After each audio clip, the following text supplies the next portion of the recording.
Welcome, everybody. Now I'd like to introduce Captain Christopher Jones. Captain Jones. Great. Thank you so much. And I do see that folks are continuing to join. So really excited to have people from across the country joining us today for our webinar, Youth Innovators Advancing Fentanyl Overdose Prevention.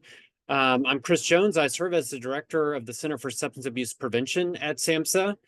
And I have the honor of working every day to reduce the impacts of substance use on communities across the country.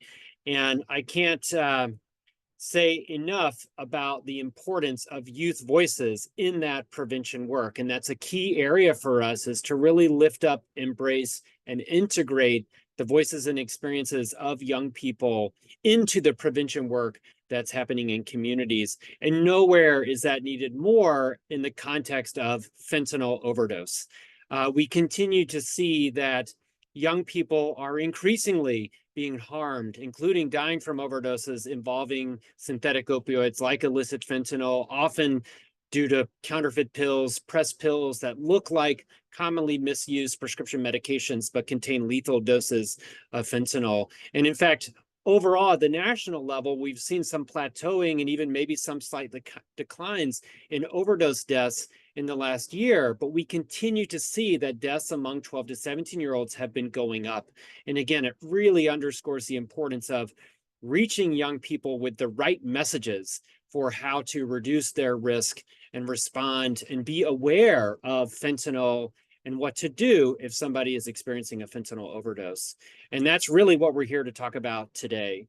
My counterpart in CSAP, Courtney Esparza, will talk more about our FentAlert challenge, but just to say that we launched this challenge because we recognize the critical role of youth voices, being voices that need to be heard by other youth. And the power of creating messages and strategies and new innovative ways to reach their peers in their communities, speaking their language in the right formats, and engaging young people in ways that we often don't do well. And so really recognizing and embracing those innovations is a critical part of our prevention work. So today we're going to talk about some of the winners from the FentAlert Challenge. They'll talk about their experiences. Why did they do what they're doing? How are they continuing to move that work forward? And what should other people be thinking about? How do they take initiative based on the experiences of these young people and replicate that or do something new and innovative in their community? So we hope that you'll walk away at the end with some new ideas, new energy, and really embrace that tremendous value of engaging with the young people in your community, hearing their voices, and integrating that as a critical component in your substance use and overdose prevention work. So once again, thanks for joining, and I'll now turn it over to Courtney to provide some additional information about the FentAlert Challenge. Great. Thank you so much, Chris. I'm a Courtney Esparza. Again, I also work in CSAP, and I work in an office called the Office of Prevention Innovation. And I lead our efforts in youth engagement, which is really about, as Chris talked about, elevating young people's voices in the work we do at SAMHSA. But also, and I think even more importantly, is looking at how do we elevate young voices in their own communities? How do we help them connect with each other and to the resources and relationships that they need in order to be able to have a seat at the table? And so one of the things, again, fentanyl and fake pills is something that's being talked about everywhere, but we felt like there was not enough youth voice, not enough bottom up kind of messages coming across. So we decided to create this grassroots challenge to be able to tap into all the innovations that young people have or have been thinking about. And we just wanted to see more conversations, more ideas bubbling up from young people as thought leaders in their communities. And we're also really hoping that the purpose of this challenge is not a one and done, but what we wanted to do was be able to spark interest, spark innovation from young people, wanted to keep the conversation going.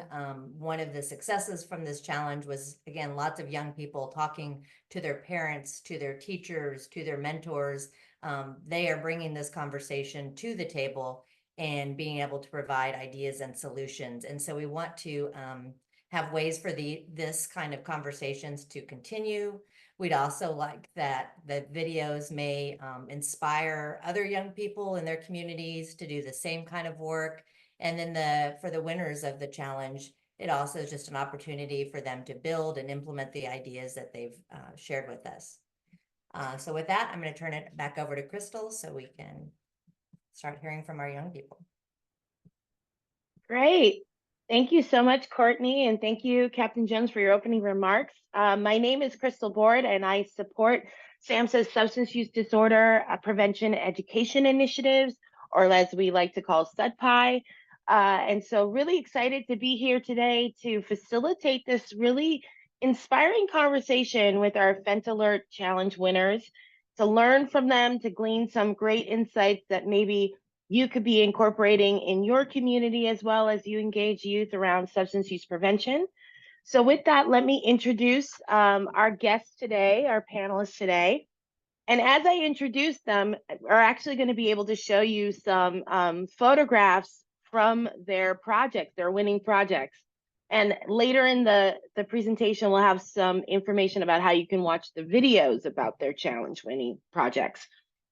But first, we're joined from Maryland by Maggie and Emma, who are winners of Escape Room, Escape from Fentanyl Frenzy. They're also joined by Julie, their adult advisor. So welcome, Maggie, Emma, and Julie. We're also joined by Daniel, who is representing the project Show Don't Tell from New Jersey. So welcome, Dan. We're so glad that you're here. And last but not least, we're joined all the way from California, representing the Narcotic Nightmare Game by Richard. So welcome, Richard.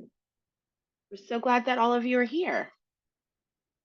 So we're going to have a bit of a panel conversation with our FentAlert winners, as well as Captain Jones and Courtney will be joining us too.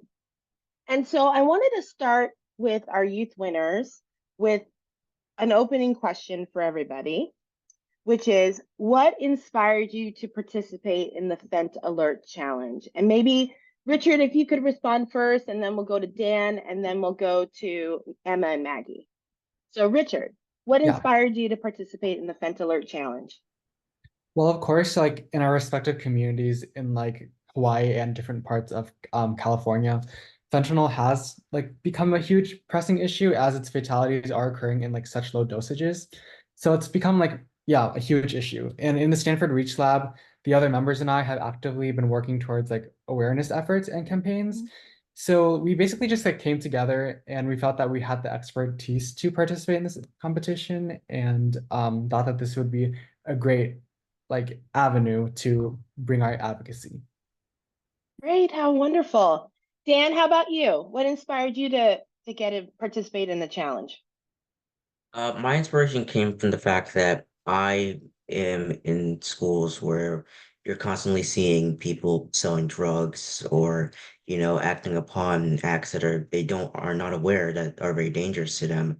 And I really just set up to find a way to just like do something about it with my voice. And I love doing animation in many different forms and to be able to use my skills in animation to be able to help people and actually like help do good in the world is something that I just like really want to pursue. And that's why I really did join this challenge because it allowed me to do something I love doing, to just be able to use it as a medium to be able to find a way to spread the word and to be able to help make an impact on the world in what people will probably consider one of the most unlikely sources. That's amazing. That's amazing. I think it's such a gift to be able to look at things that you enjoy doing in your talent and be able to add that to creating positive change in your community. That's wonderful. Maggie and Emma, how about you? What inspired you? So our Queen Anne's County Drug-Free Student Ambassador Group works year-round to share information about the dangers of substances with our peers and community members.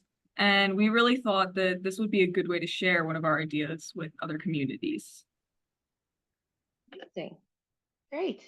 And just so everybody knows, who's Emma and who is Maggie? Emma. Hi, Maggie. Okay, great. Wonderful. Okay, well, Emma and Maggie, I'd like to start with you kind of talking more specifically about your winning project. How did you go about developing the community strategy for the escape room? So we partnered with different businesses and whatnot to ensure success. We partnered with the Moore Grant, the Queen Anne's County Drug Free Coalition, who supported us with additional funds and hands-on support. We advertised with social media, such as the Chamber of Commerce, our local TV station, QIC TV, the Sheriff's Office, and our public and private schools put some info on their websites or on their announcements, and we hung posters and flyers in schools and other businesses. Amazing. And what steps did you take to ensure that the strategy you're developing would be effective in educating your peers? So we selected an engaging method of sharing messages, which was an escape room. The escape room was a fun way to deliver important messages in an interactive format to a lot of students, and we had a lot of parents sign up as well, and they found it really entertaining. Oh, great. How many people participated? 134. Amazing. And why did you think it was important for teens and young adults to be involved in an initiative like what you were creating?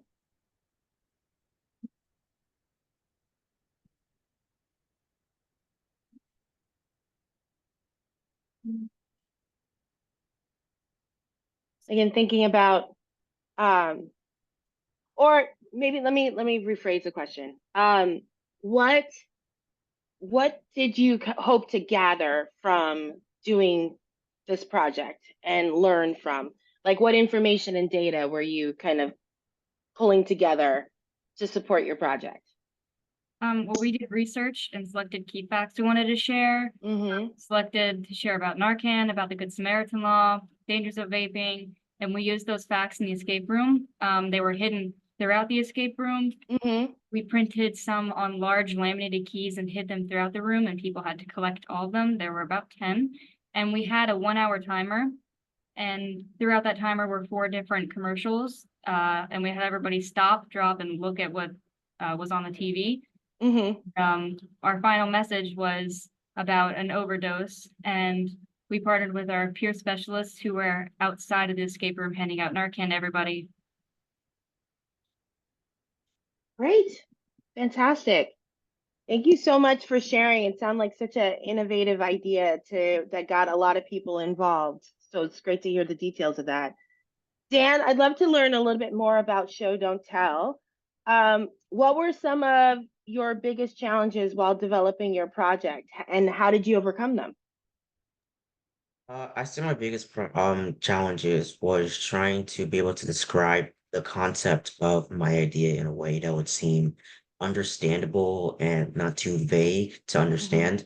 I really knew that like if I didn't, describe my concept well, people wouldn't grasp onto the idea and they wouldn't see much faith in, like what I'm trying to accomplish. So it was all in the matters of the fact of just I just want to show as many examples as I can and describe my idea in enough detail that people will be able to see it and understand, the fact that we're trying to make videos that describe and help publicize the dangers of fentanyl to the world as much as we can, because that's really where it all comes from. It's just the idea and the concept.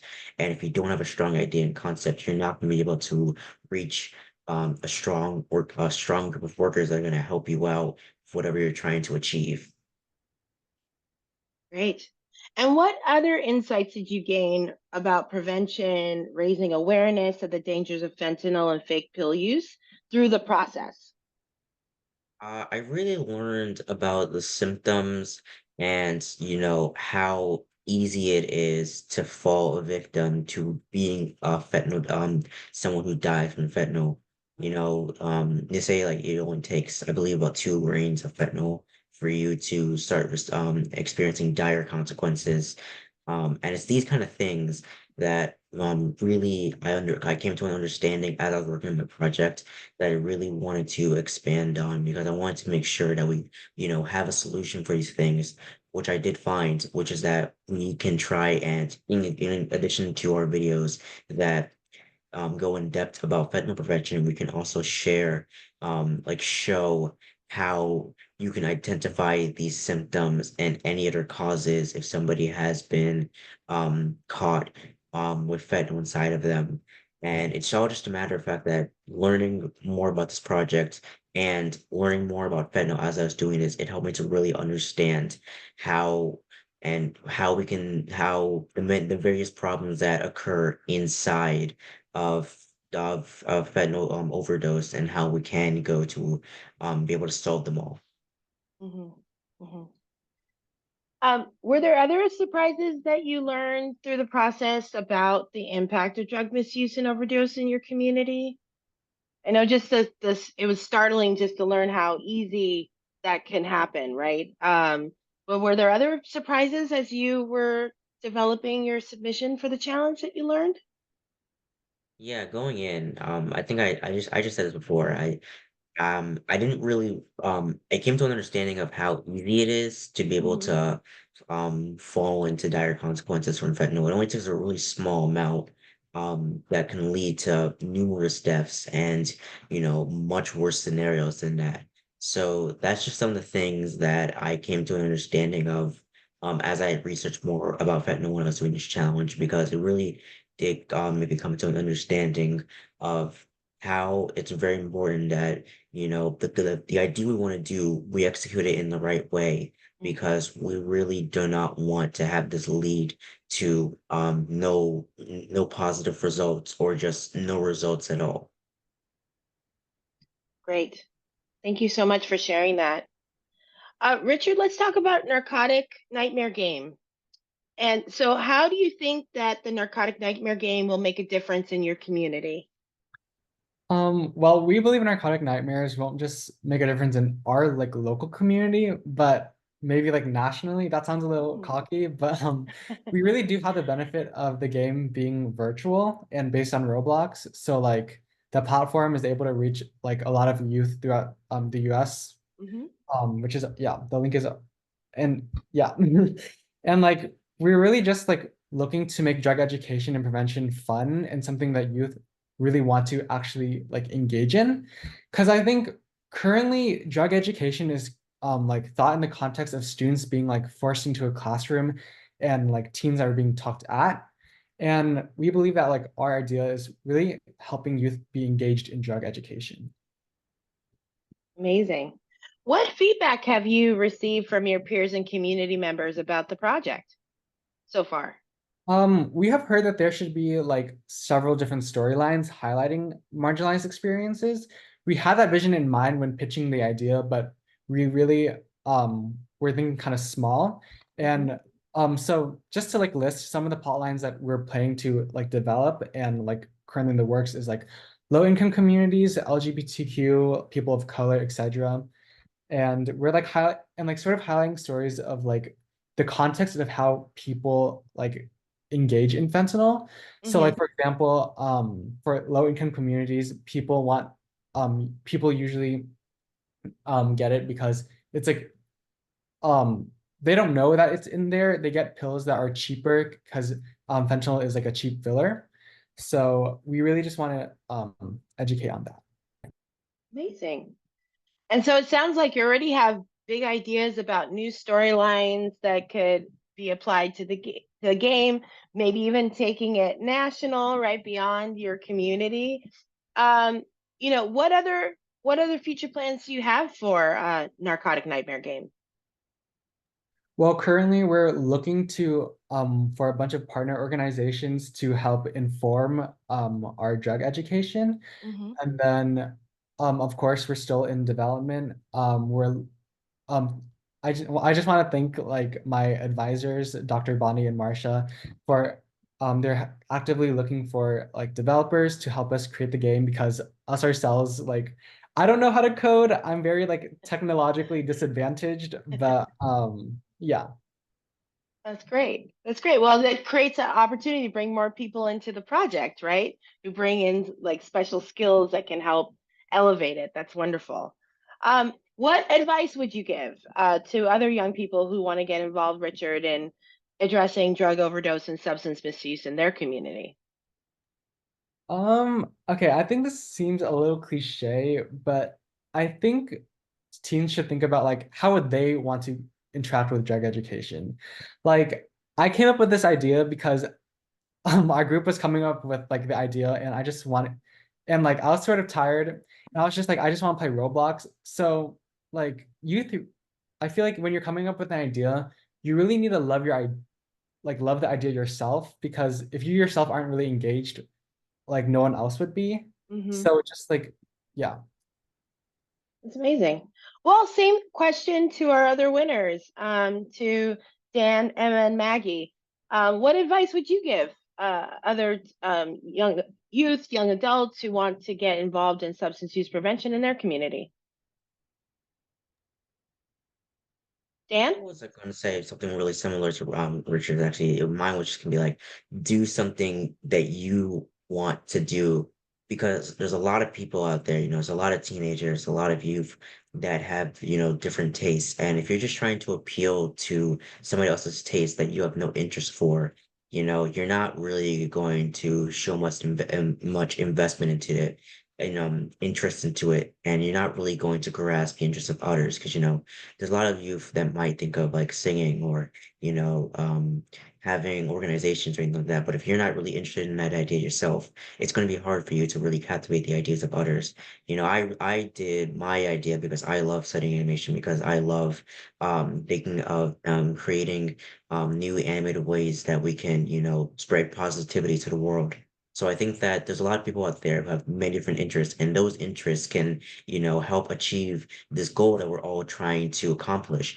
But if you're not doing something that you wanted to do yourself, then it's not going to come across as interesting to you or really other people you're trying to captivate on the subject. So I think it's really important that you really do something that you want to do because when you do that, it allows you to get a better interest and more courage into what you're doing than if you're just doing something that you felt was sort of enforced upon you or something you had no interest of doing on in the first place. All right, so really great advice so far. Richard's saying, do the education in a way that you would want to engage in substance use prevention education. Dan was sharing that to do it in a way that is of interest of you, so it's tapping into the things that you're the most interested in. So Maggie and Emma, same question. Are there things that you would echo that Richard and Dan have said, or things you might want to add about advice you would give to others who want to get involved? We thought that this was a really good opportunity to show youth and peers that you have a voice and you have a choice, and that this is something you want to actively pursue to spread awareness. Go for it. Do it. Make a big impact because that will really, really have people notice what you're doing. And I would say in getting involved, I can definitely agree that if you do something that you find interest in, which is kind of where we got our escape room idea, we kind of just talked and we were like, what is something all of us think is fun that we could engage people in? And we ended up deciding, we were like, oh, we all love escape rooms and we can put informational messages in there. So I really think that doing something that you find enjoyable and then figuring out a way to use it to educate is a really good way to go. Great, thank you so much. The next couple questions is for anybody on the panel, so feel free to jump in if you have an answer. Just kind of thinking about this process that you went through doing the FentAlert challenge. So how has participating in the FentAlert challenge changed your perspective on substance use and community health? So now that you've gotten involved in it, you've contributed, how has that changed your perspective or maybe even reinforced your perspective about substance use and community health? Richard or Dan? Anybody? I was gonna say, You can go first. who's going? I was going to say, I think it has elevated the importance of delivering critical information about the dangers of substances in engaging ways. Okay. Yeah, I was Right? gonna say it really makes you like really understand that, when people always say like, oh, we can do this if we make like, school organizations, if we just tell people, it's really made you doing this challenge has really made me realize that there's way more to our creativity that we can accomplish than just saying we're gonna hold school organizations to try and, educate people about how to prevent fentanyl. We're gonna try and make flyers that's just that try to educate people about fentanyl. Doing the challenges really made me understand more about myself and the views of others, that the creativity we can accomplish when it comes to trying to prevent fentanyl overdose, because there's more to it than just having an organization or just making posters. We can really get more in depth and more creative on our approach. Right? I think it's definitely shaped like my view on how community health should be approached. I feel that like nothing really needs to be so conventional. Like I genuinely thought my idea was sort of like too outlandish to win, but I think like this competition really gave me the confidence to really bring my unconventionalness to community advocacy and sort of just think outside the box. Great. Great. Well, building on that response, Richard, learning to be an out of the box thinker, always a great skill to harness. What other personal skills or qualities do you feel you developed and strengthened through this experience? Yeah, I think I like sort of touched base on that already, but like sort of like just being bold and just willing to just um I like um just I don't know, my group and I we just had like a document and we just like word vomited whatever we thought of and then just process of elimination. Just like nothing is too out there. Great. Great. Other responses related to skills or qualities you felt you developed through the process? So all of the Queen Anne's County drug-free students and student ambassadors worked together to make a success out of our escape room. And we really learned that each of us has strengths and weaknesses. We try to utilize everyone's strengths in the creation so that it would come out to the full greatness it could be. And we mentored a lot of younger ambassadors to allow them to reach their full potential as well. I think we all grew during this process, me and Maggie included. And we definitely divided up responsibilities in ensuring success. So we had presenters, escape room designers, project board creators, which is what they did is they researched and assembled informational boards that we used in the entranceway entering in so people could get more information that wasn't included in the escape room, or some of it was, but it was extra information. And then we had proctors in the escape rooms that could also explain things as well, and greeters who sat towards the entrance, invited people in to sign up for an escape room either later that day or another day, and they would also provide them information and Narcan. That's amazing, Emma. So it sounded like you guys aligned your team so that people had roles and responsibilities and ways to kind of to contribute into the whole program. That's amazing. Dan, how about you? Any personal skills or qualities you felt you developed or strengthened over the course of this I project? really Yeah, I really learned how important perspective is in regards of my project. When we started working on our own Fentanyl videos, really emphasized to myself to really make sure that whenever you're staging a shot, you really got to add in really good like a good perspective, like different unique perspectives on demonstrating how fentanyl affects your body. Because when you do that, you really are allowing your audience to be able to grasp an understanding that they would have never seen from a different angle, how this really does impact yourself. There's a lot of subjects out there that talk about don't do this, don't do that.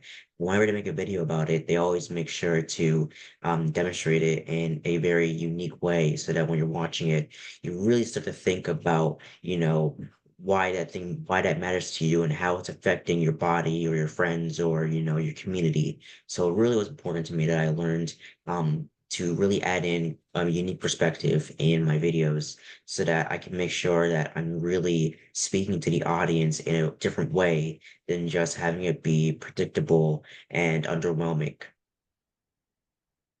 Amazing. Thank you. Um, one more question, and then we're going to bring in Captain Jones and Courtney into the conversation.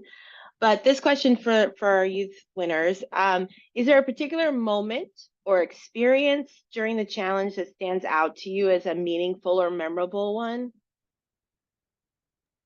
Definitely. At the end of our escape room, we had closure rooms, and we had 2 rooms. So at the end of each session, we'd have the proctors who were in the room take their group inside the closure room, and they would ask them questions. What did you think of the room? And we'd kind of test them on what they learned in the escape room. And our favorite question to ask was, how old do you have to be to carry Narcan? And a bunch of people would shout out 16 or 18. And we were like, well, there is no age. And they really found that interesting. So no matter the age of any individual in there, we taught them about Narcan and how to use it, even if they already knew. We still taught them. And we encouraged them to write reviews, and it really encompassed positive remarks from everybody. And we got a lot of positive feedback, and we got a lot of people expressing how much they loved it and how they thought it was a lot of fun. For me, it was really, I liked seeing everyone smile, and like whenever they would open the various locked things in the room or solve clues, even sometimes when they weren't quite right, and we got to watch them figure out it was wrong, but they would still laugh it off and still try and continue on. And then I just really liked seeing them finish as well with completing the escape room. They'd be like, oh my gosh, look at how much time we have left. We did so well. Or wow, we just made it, when they had like 20 seconds left. And I just thought it was really funny watching them all go through this room, especially when you know what the order is and everything that you're supposed to do to get where you need to be. And I thought it was really fun. That's so great. Richard or Dan, any particular moment or experience that stood out for you? Honestly, sorry, did I cut you off? No, go for it, Richard. No. Like, I feel like honestly the process was pretty smooth. Like, our group just spent like 2 weeks probably just like coming up with the idea. But I would say like the only thing that stood out was that my group submitted our idea like 3 hours late after the deadline because we thought that it was in PST. But like, yeah, we didn't think that our submission would even be considered, but like the awesome people at SAMHSA helped us out. But yeah, everything was pretty smooth. That's great. Dan, how about you? There's 2 moments. I think the first one was just seeing the first scene I did for a demonstration for my video come together. I was really worried that I wasn't going to be able to pull it off, and I was going to end up having to redo it multiple times, trying to get the look I'm going for, because I'm really picky whenever it comes to like making a scene or a shot, and really wanting to make sure that I'm getting what I want to get out of it. But after the first attempt I did it, I looked back at it and I was like, this is really good. And I was like, I'm really like this is really like the way I presented this, like, I definitely think is really gonna be informative. So I was really happy with how my first shot came out because I thought like I was a little worried at first that I wasn't able to pull it off, but I really was able to pull it off. And I think the second thing that just like is just so memorable for me is seeing my entire video just come together and then looking at the fact that, like I said, I was a little worried that I wasn't gonna be able to deliver my concept out in an understandable and clear way. Then after looking at the video and how it all came out together, I was really happy to see that not only did it come out the way I wanted it to, it really did come out in a way where it really did speak my idea and my topic in a way that it didn't sound like artificially generated. It really did sound like it was coming from someone like me that just really loves the art of animation and just wants to use that medium in a way that you don't often see be implemented. Mhm. Oh, so awesome. Well, now I'd like to invite Captain Jones and Courtney to join the panel. I think we can all agree that this is quite an inspiring, impressive group of innovators that have been sharing with us. Captain Jones, how can communities better support youth-led prevention efforts like the ones we've been talking about today? Yeah, it's a great question. I just want to say again, thanks to the three winners here today, three of our six winners. I think you're hearing, right? You're hearing from them about how you can invite them in to the conversation in your community, right? So first, it's creating the space and time to get young people together to hear their voices.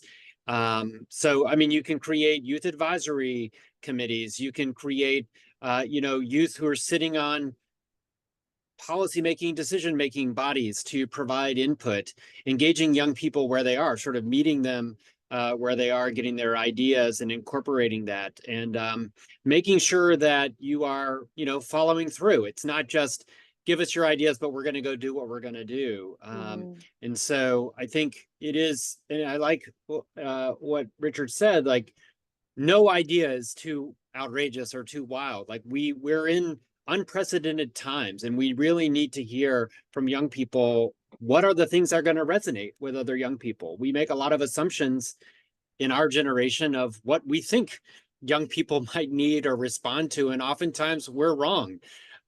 So you could put a lot of time and energy into something that just is going to land completely flat or fail in a community because you're not really informed by the people that are the end users of a particular intervention or strategy. And I just wanted to comment, I mean, I have an 11-year-old, and I had the privilege of, helping to select the winners and review the finalists. And as I was reviewing them, I could see for her, she would love to play. I mean, she plays Roblox. She likes to do the like designer costume, I don't know what it is, competition, but like that's what she likes to do. But I'm thinking she would love something like this, right? And she got an Apple Pen for her iPad so she could start drawing. And I mean, it's the sort of same thing, right? She wants to animate stuff so she could resonate with that. Escape room, she would love to have that activity. So it really did reflect things that really resonate with kids. So I think for people, adults who are doing programming in communities or trying to figure out how do we engage youth, it's think about how are youth spending their time? What are they doing? And then how do we apply the things that we want them to know in those settings, right? We create spaces to where they want to be. Okay, thank you so much. Courtney, I mean, there's so many great ideas that got submitted as part of the FentAlert challenge. As to quote Richard again, those out of the box thinkers. Are there other plans for other youth engagement programs at SAMHSA similar to the FentAlert challenge? Yeah, so we have ongoing efforts, I would say, in youth engagement and how to continue to elevate youth voices. And again, I'd say it's always a learning experience.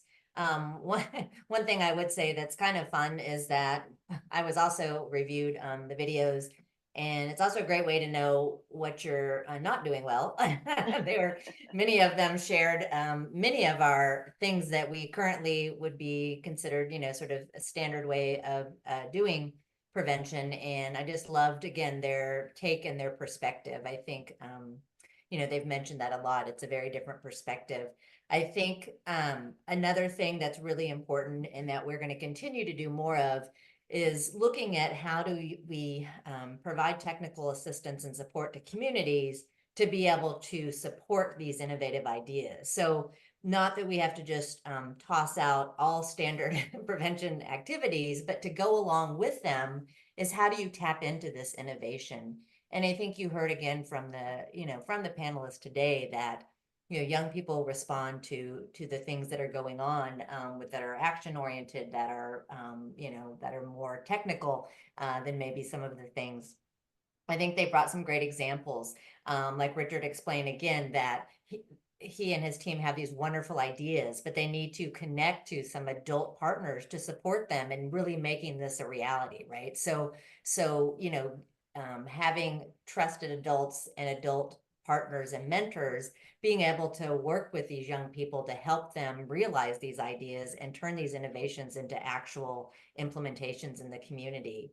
I also think, Daniel had, again, very passionate about animation, and there's a lot of young people out there that are. So instead of, using your dollars to, to go to an adult-led marketing company to produce an animated video, why not look for talent like Daniel in your community of a young person who benefits themselves from the video, but also can create a video that can reach out and connect more with youth in your community.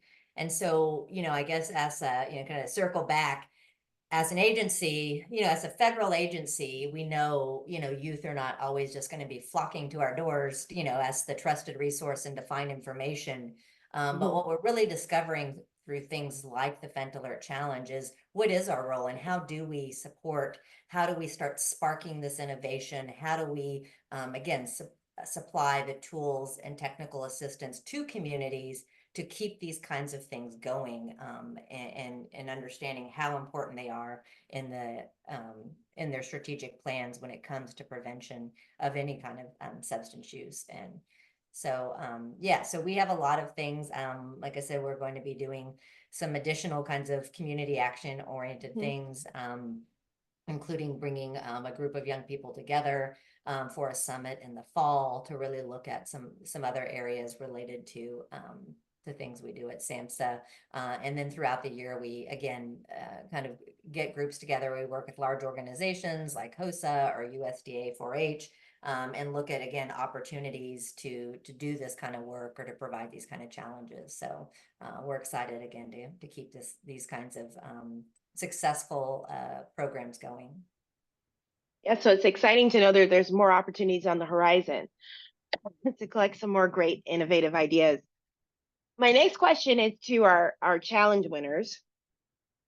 Why do you think it's important for teens and young adults to be involved in initiatives like this?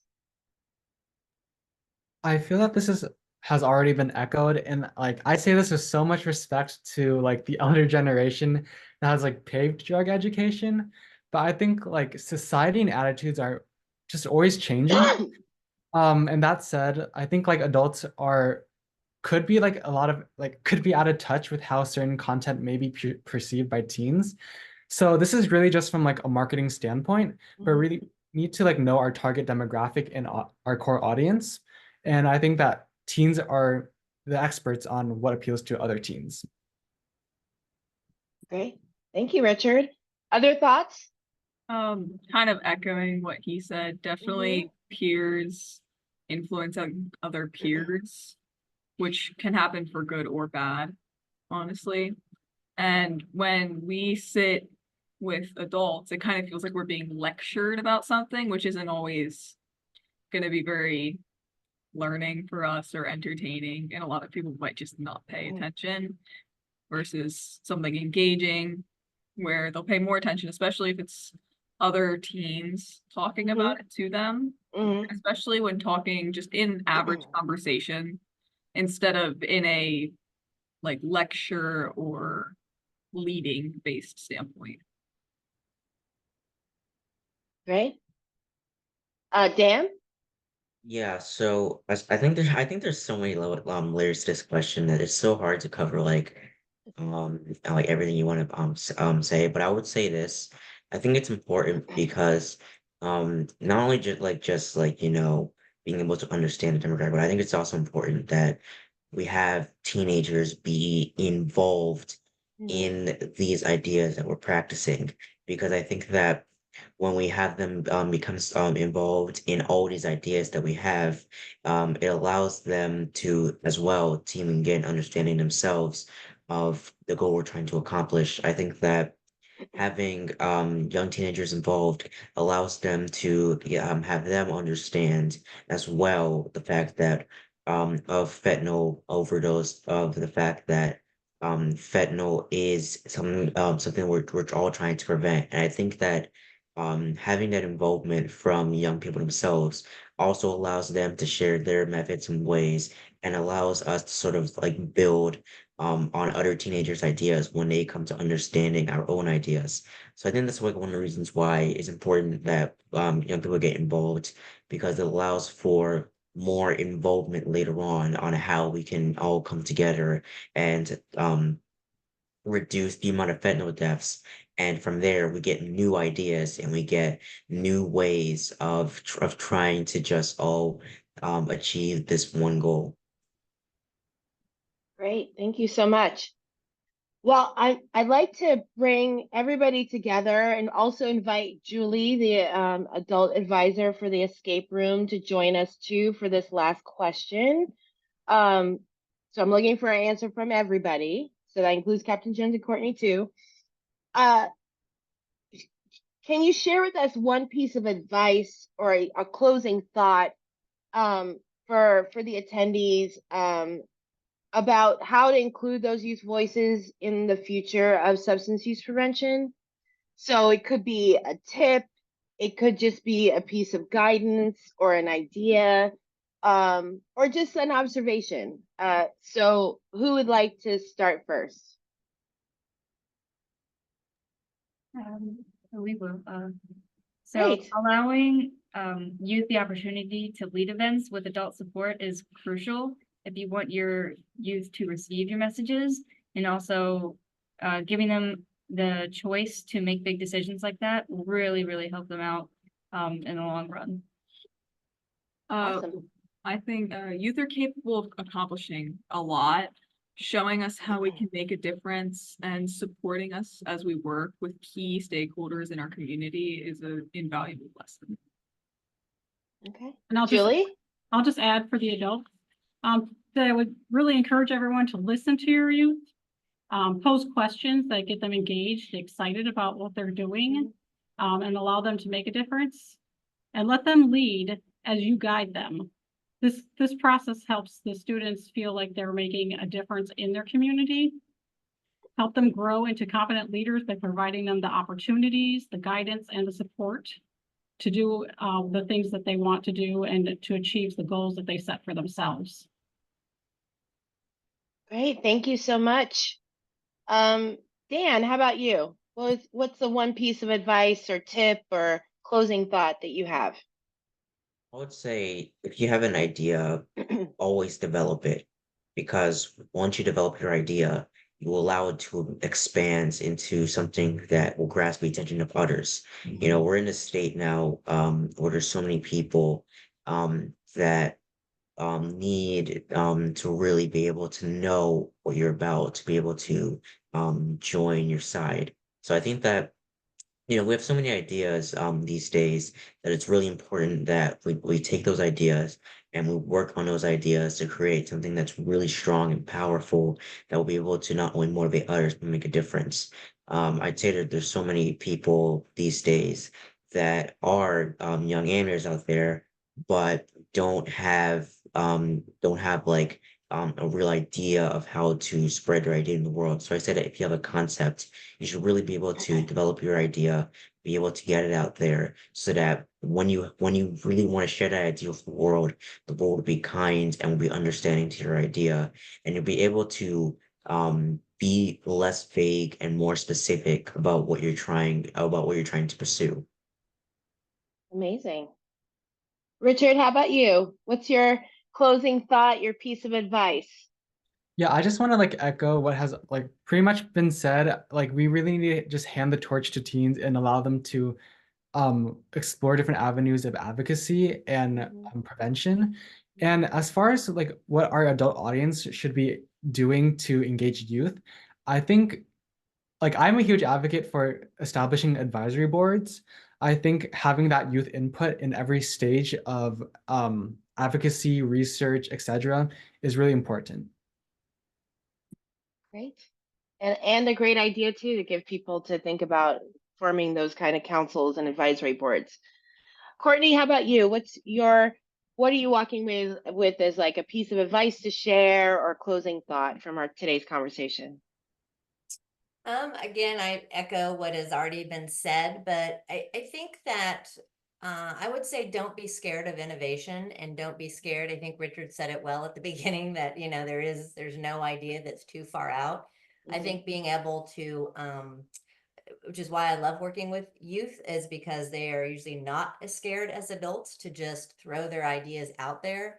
But I really encourage people to come up with ideas like challenges or different, you know, sort of games or ways to spark those ideas. I think sometimes we get a little concerned. This is a very heavy, important subject, and sometimes I think we worry that we might minimize it by, you know, by bringing the fun to it. But I think it's quite the opposite. You know, as we watched these videos, we laughed, we cried, and I think the young people probably going through and creating these videos did the same. And so I think all emotions are kind of welcome when it comes to innovation. And it takes all of those to be able to come up with these, you know, really great ideas. So again, my as an innovator, I guess I would say just, you know, don't be scared of it. You know, there's a place for innovation. And again, one day these innovations can become evidence-based practices if we continue to encourage them and support them and you know, move them along. So, Great, thank you so much, Captain Jones. A piece of advice or a closing thought you'd like to share? Yeah, I mean, certainly I agree with what has been shared about embracing youth voices. I think my takeaway from the whole process and the conversation, we got nearly 200 submissions. They were all great and they all had different innovations. And the hardest part of judging was like, how do you come up with the top 6? But I think what it reflects is that these young people here are not unique in a sense, right? This innovation, these ideas, this energy already exists in your community. And it's just figuring out, how do you tap into it? How do you create the time and space to hear those ideas, to encourage those ideas, to support those ideas? So, you know, these are folks who took the initiative to apply to our prize challenge, but there's no shortage of youth voices and innovation in communities across the country. It's just open the door, let them in, bring them into the conversation, and you will find out that the same really cool and innovative ideas are right in your backyard as well. Great. Well, thank you, everyone. Thank you to Emma and Maggie and Julie and Maryland and Richard in California and Dan in New Jersey for joining us and being a part of this conversation. And our thanks to Courtney and Captain Jones from SAMHSA for participating in this discussion. Before we go, I wanted to share a few resources with you that SAMHSA has available that can help support doing something similar like this in your community, as well as your prevention efforts. So the first resource, including about the videos related to the FentAlert challenge. I know there's been a lot of interest in the chat about getting to see those videos yourself. So we're going to showcase those. You'll see there's a QR code that you can scan on the screen that will take you directly to the link. The videos are available individually on SAMHSA's YouTube, as well as there's one video that has them all compiled together. So you have a few options of how you can review and share that content. And they're these fantastic ideas. Going back to some other resources that could be really helpful to you, on SAMHSA's webpage, there's a prescriptions, opioids, and fake pills web section that has a quick overview of prescription drug misuse, opioids, naloxone, fake pills, with resources for individuals, parents, teens, and community members and practitioners. So lots of really great information there. There's also a toolkit on the SAMHSA website on overdose prevention and response. It's also available in Spanish, so if that is of interest, please definitely check out that. Also check out the SAMHSA store, which features these resources as well as many others related to substance use prevention. Some of them youth-focused prevention materials as well. So definitely visit the SAMHSA store to view those.